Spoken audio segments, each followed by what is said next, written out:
Worth it ba kaya bumili ng e-bike ngayon or hindi pa? Tara, samahan nyo kami. Ito yung kaibigan ko, siya yung bibili and ihahatid natin siya doon. So, see you in a bit and let's go!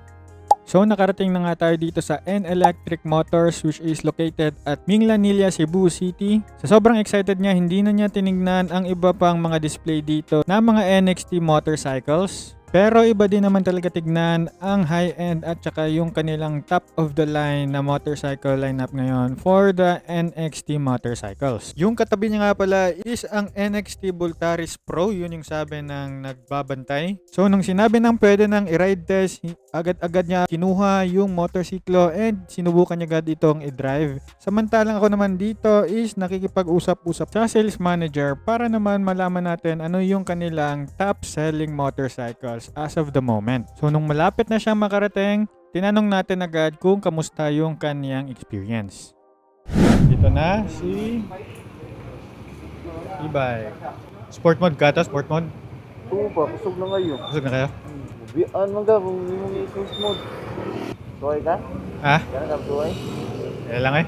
O yan, purchase na naman. Basta niya, announce siya. Good as sold yun. Ako pa'y multiwas na. Napako ito wasunon, Beyos. Sanamatan, danandaan para sure na.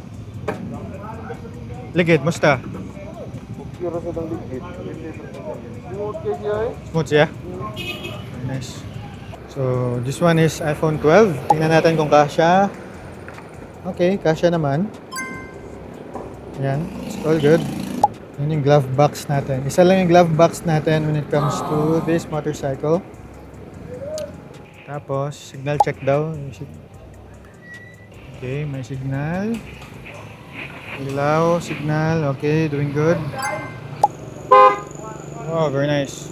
So, if passing light na switch, yan, i-press mo up. Tapos, pag highlight lang, yan, i-press mo. Ito naman is sa MDL, yung free na ibinigay nila. So, yan, makita mo na. Tapos, dito yung speed. Tapos, rear acceleration pala to. So, mas maganda yan. Which is sa motorcycles, hindi natin yan makita. Ito naman yung light, naka-off, mid, tapos high.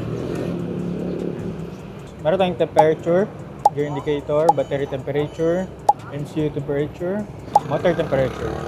Meron tayong auto, apat pa lang, 4 kilometers. Trip, voltage 79 volts. Tire pressure monitoring, meron tayong 30.6 PSI sa kanyang mga gulong. Battery voltage, yan. Dito sa gitna, makikita nyo, around 69% yung kanyang battery voltage. Yung speedometer, tsaka traction control and ABS. So, okay na okay. This is TFT display nga pala. Yung side mirrors niya na stock, maganda din.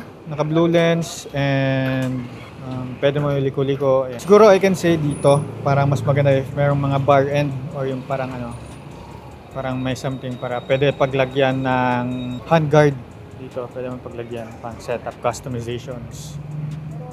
Visor niya nga pala, pwede rin is ipa-up-down. So, maganda yan. And yung grab bar niya is pwede rin lagyan ng top box. So, it means top box ready na. If makikita mo yun sa ibang mga motorcycles, wala pa siyang ganito.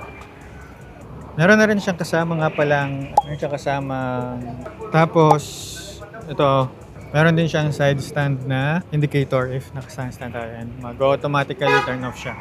All in all, impressions, good. Experience niya good. And lastly, yan, meron tayong keyless dito. Yan, turn off natin. So, tutunog siya. Yun lang yung sa tingin ko medyo pero din naman yan.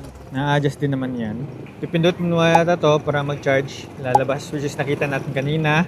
And nakita natin sa loob ng ating underseat compartment. Doon nalalagay yung kanyang battery, which is medyo big deal para sa inyo yun na mas malilimit yung underseat compartment nyo, then you should think about it.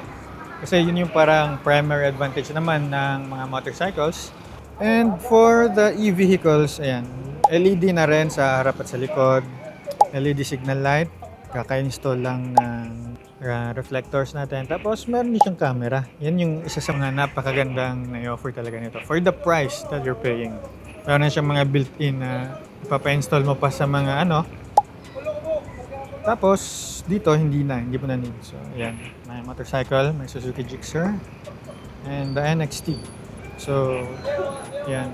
Nasa payment process na yata yung kaibigan natin na si Hermel. So, if you want to watch more about electric vehicles experience, kamusta yung feeling, ano yung mga natipid, ano yung mga nagustuhan niya, ano yung mga hindi masyado, makikita niyo sa mga one of our vlogs these days kapag kagala kami. Sila lagi yung masasama natin, alright? So, before anything else, bigyan ko muna kayo ng montage.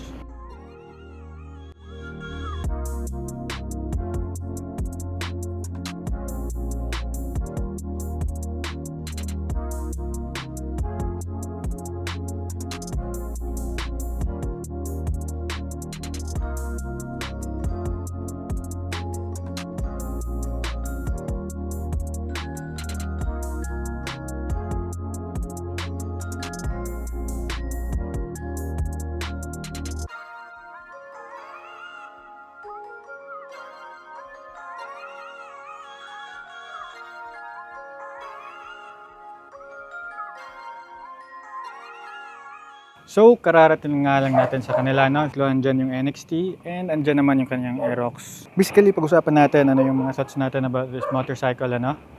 For me, ang masasagot ko dyan is that the NXT XR200 is a really great motorcycle. Nasabi niya sa akin kanina, meron itong CBS, meron itong TCS, meron itong TFT display, meron itong free na MDL and crash guard. Meron din tayo ditong LED headlight na yung stock niya na may projector LED lights. We have visor, free na top box carrier o yung grab bar niya pwede na lagyan ng top box. Meron na rin siyang hazard switch. Tapos meron din siyang tatlong modes yata for gearing. Meron siyang rear acceleration, meron siyang 3 speeds, tapos sport mode. So okay na din. Side mirrors niya, maganda rin yung stock niya para siyang known brand na side mirrors. Handbars niya, naked handlebars, dalawang suspension na may subtank or yung debaso. Meron din siyang TPMS, tire pressure monitoring. Meron siya LED lights sa likod and signal light na rin, LED na rin. Meron na rin siyang dalawang camera. So yan, meron siyang dalawang camera sa harap at sa likod. So yun yung parang main difference ni NXT XR tapos NXT XR200R. So, yun yung parang main difference nila. All in all, for the price of 175,000. Tapos, narinig ko pa kanina, I think, ika-cash pa. Hindi sila nagtatanggap yata ng monthly. So, yeah. This motorcycle talaga is a very kind of motorcycle na kailangan mo talagang pag-isipan. Kasi, alam mo na, if monthly, pwedeng mahatak sa'yo balik yung motorsiklo. But this one, it's a long-term commitment para kunin itong motorsiklong ito. So for me, for the price of 175,000, the NXT XR and the Yamaha Aerox, yan, makikita nyo. Tapos it's a great asset na rin. Especially if maybe in his mind gusto niya makatipid tapos hindi siya masyadong lumalabas kasi let's say for example naka-work from home siya, then hindi niya talaga kailangan gumamit always ng motorsiklo. Tapos alam naman natin na around 75 pesos per liters yung presyuhan natin ngayon. So prices might change kapag nakita nyo to, but yeah. I think yung mga ranging ng mga e-bikes ngayon is around 20 pesos lang yata per range yata yung nila sa e-vehicles, around 150 to 200 kilometers. I'm not sure. Lagay natin yan dyan. Sabi na bro? Ano na eh? Alright. Goods. Oran siguro na eh.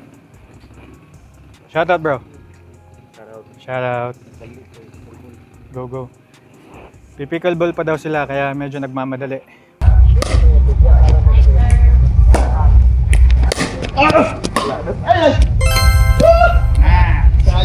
This motorcycle talaga is one of a kind. So, long term wise, it's a good one for those who are really decided like him.